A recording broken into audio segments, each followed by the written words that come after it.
السلام عليكم ورحمة الله وبركاته. kusoo dhawaada mar kale channelkeeni ahaa toosinta garaadka iyo barashada xikmadda iyo walaashiini ismahaan khaliif cali oo mar kale idiin sidaa arrimo tayo leh ama wax tayo leh oo qalbada u roon oo wax kaa bedeli kara oo horumar ku gaari kartid. kusoo dhawaada idin leeyahay channelkeeni kasoo baxaye xikmadda iyo toosinta garaadka. maasha allah waxaa idin leeyahay balanteenuna waa wanaag iyo xumaanta oo la reebaa. kusoo dhawaada mar kale waa walaashiin ismahaan khaliif. maantase maxaa idin sidaa marka intaa maanta waxa qiimaha badan aan hore u galin waxaa idinka codsanayaa inuu subscribe dhahdaa meesha cas click siisaa. channelku waa cusub yahay, kheyr ayaa ka baxaya, kheyrkan waa la faafiyaa. waxaan ku leeyahay kala gaarsii walaalahaaga oo dhan oo soomaalida ah. maasha allah waxaan kaa dalbanayaa like inaad saartaa. kusoo dhawow mar kale iyo walaasha ismahaan khaliif cali oo kuu sidaa wax wanaagsan oo horumar ku gaari kartid. maasha allah maanta maxaa idin sidaa? maanta ismahaan khaliif waxay idin sidaa baro xikmadda, barna ilmahaaga. baro xikmadda, barna ilmahaaga.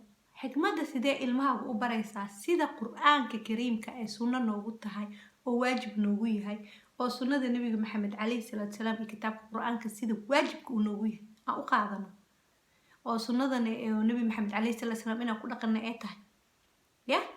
maxaa sameynaya marka? xikmad ayaa baraysaa ilmahaaga. baro xikmadda, barna ilmahaaga. marka maasha allah waa wax cajiiba, waa wax qaali ah. maasha allah aan leenahay. sidee uu qof kasto oo muslime maasha allah xikmad ku yeelan karaa?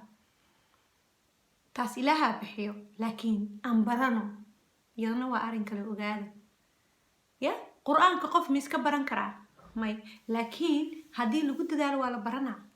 maasha allah waajib waay qur-aanka. siduu qur-aanka inaan barano waajib noogu tahay ayaa waxa waajib noogu ah xikmadda inaan u barano. maxaa yeelay qofka muslimka ah hadduu xikmad lahayn wuxuu noqonayaa cusbalaawe, wuxuu noqonayaa qof qaraar oo sibir camal ah, wuxuu noqonayaa qof xun oo xarxan lahayn, oo aanan naxin, oo aan naxariis lahayn, oo dadka cadow ku ah, oo wax kala geeya. wuxuuna abuurtaa miraha cadowtinimada iyo colaada ayuu abuuraa. qofkaas ma aqli badno hadduu xikmad lahayn. dadka xunxun badanaa xikmad ma laha.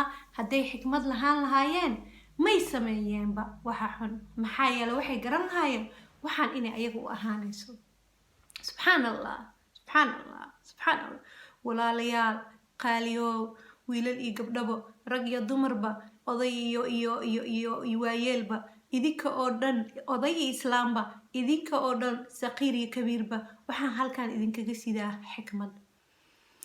xikmaddaas qof kasta waxaan farayaa maasha allah waxaan farayaa qof kasta oo soomaali ah inuu gurigiisa abuuraa geedkaasna ugu magac daraa geedka nabadda.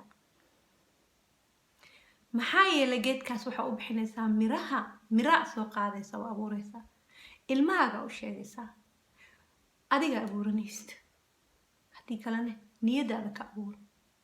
waxaa leedahay geedkan waxaa la yiraahdaa geedka nabadda.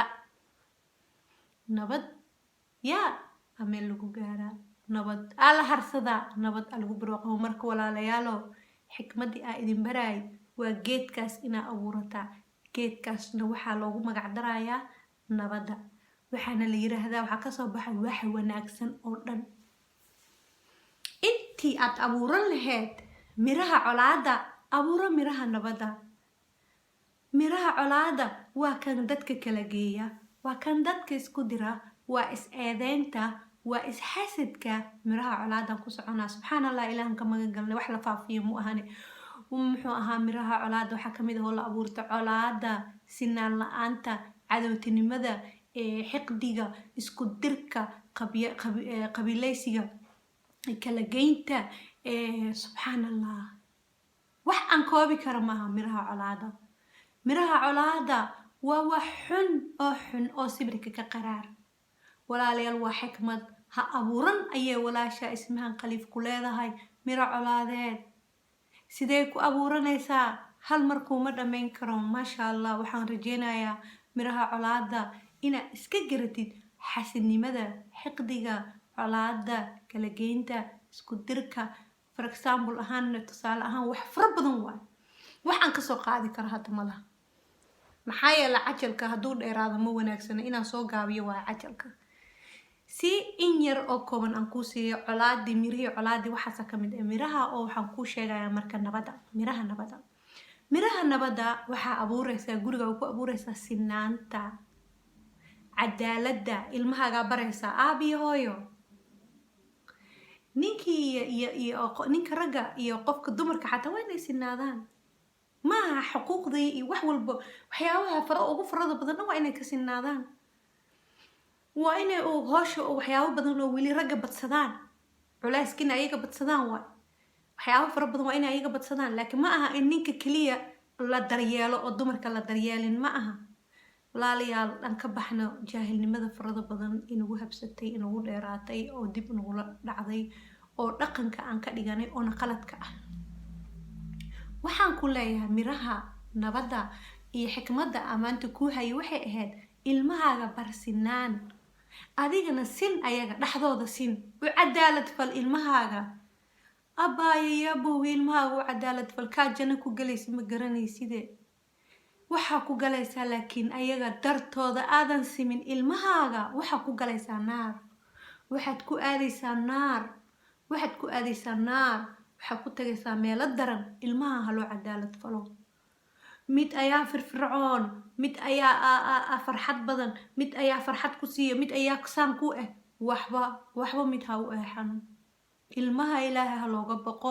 ilmahaaga ilaaha oga baqa. ilaahay ayaa kuu dhiibta waa ammaano. xikmada walaasha ismahan khaliif ku wada waxay ahayd geeda nabadda. gurigaaga ku abuur reerkaaga nabad iyo barwaaqiya caano. geedkaas baxay noqonayna igadan. geed baxay saas halkaasna waa iska heesanaya, halkaas iska heesanaya, saasay u kala baxayaan. maxaa yeele salkay iska heesanaya. weligood ilmahaaga ma kala go-ayaan. ma isnacayaan, ma is colaadinayaan. ee adiga hooyo iyo aabe ilmahaaga sin. idinka sima ilmihiina waxaa bartaan inay idin siman yihiin. waxaad bartaan cadaaladda. waxaad bartaan inay cadow la isku noqon. waxaana ku bartaa dhexdoodana inay isku noqon, dadka banaankana ku noqon. haddaa ilmahaaga ku bartid inay dadka banaanka cadow ku noqdaan ayagana waa isku noqonayaan. walaal ilmaha waa ammaano. ilaaha looga baqo. geedkaaga nabadda guriga aad ku abuuraysid waxaa kaloo ku abuuraysaa ayay walaasha ismahan khaliif ku leedahay. dadka oo la kala geyn. dadka oon la isku dirin. isku dirka inaad ka baxdid. xasidnimada ha barin ilmahaaga. haddaa maalin walba ku dhahdid hooy waa walaalkaa ha xasdin, aabba waa walaalkaa ha xasdin, laakiin adiga ee xasidnimo kaa arkayaan oo walaalahaaga xasdid ma kula tahay inay ilmahaaga isjeclaanayaan? ilmahaaga waxaa bartaa isjacaylka. laakiin hadday ku arkaan walaal inaa adiga walaalahaaga nacab tahay ma isjeclaanayaan walaal. may walaal binu-aadanka wuxuu wax ku bartaa hadal ma aha, wuxuu ku bartaa ficil. binu-aadanka wuxuu wax ku bartaa ficil. walaashay qaaliga ahay iyo walaalkay qaaliga ahow, walaashaa ismahan khaliif qalbi uroon oo hadal wanaagsan kuu sidaa waxay ku leedahay bari ilmahaaga inay isjeclaadaan. waxaana ku bartaa inaa adiga walaalahaaga jeclaatid, daacad u noqotid. laakiin adigii hooyadaa waxay dhashay ay aabbaha wuxuu dhalay haddaadan barrabin kuwaa dhashay sidee isku rabayaan?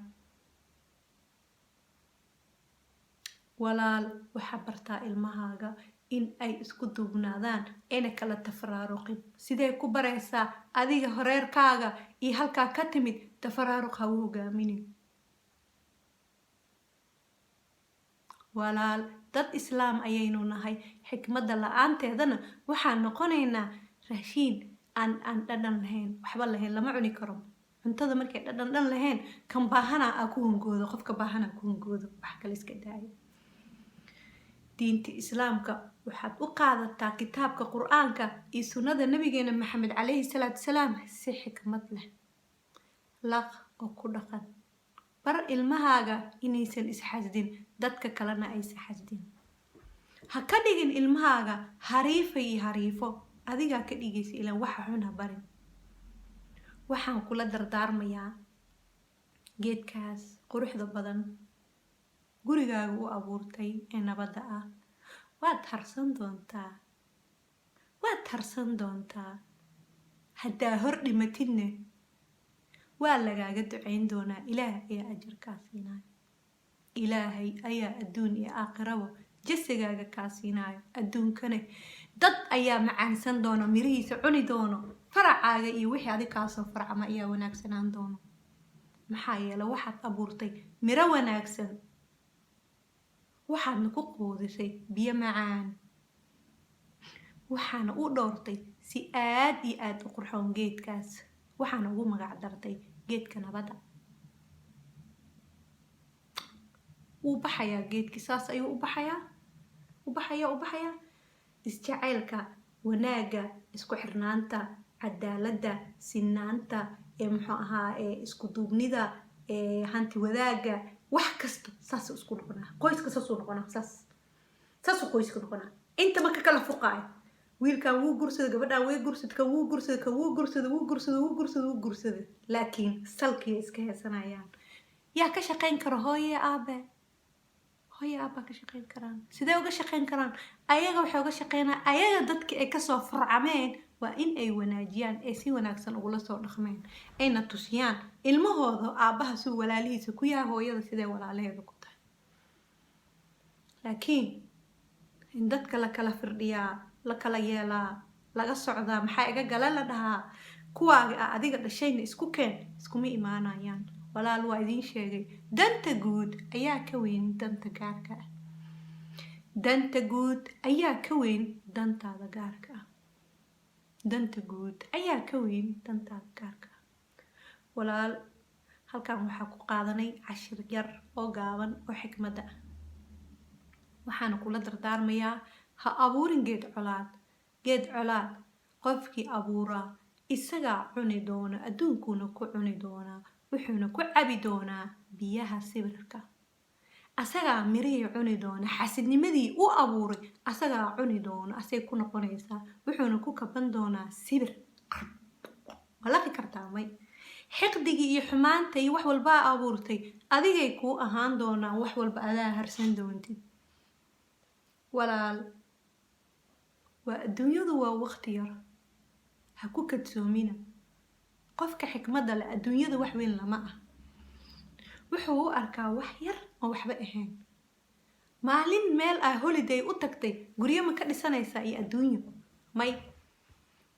may kama dhisanaysid maanta unbaa joogaa halkaanaa leeda walaal adduunyada halkaas kasoo qaadno waana inaan u shaqaysanaa weligeyna inaan noolaaneyno aakhirana inaan hadda dhimaneyno walaalayaal aan noqono dad akhlaaq leh oo toosan dadka ku xadgudbin sinaantii cadaaladda ilmahooda u sameeya maxaa yeelay ilmaha way ku kala tagayaan cadaaladda iyo sinaanta ha lagu dadaalo xaqa ha laysku dardaarmo gacmaha ha